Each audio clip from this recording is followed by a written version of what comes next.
বাংলাদেশ জাতীয় সংসদের বিরোধী দলীয় নেতা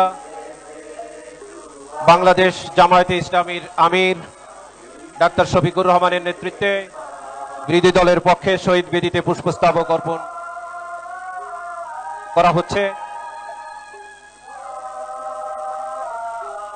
ডাক্তার শফিকুর রহমানের সঙ্গে রয়েছেন জাতীয় সংসদের বিরোধী দলীয় হুইপ জনাব নাহিদ ইসলাম, আহ্বায়ক জাতীয় নাগরিক পার্টি, রয়েছেন আক্তার হোসেন, সদস্য সচিব জাতীয় নাগরিক পার্টি,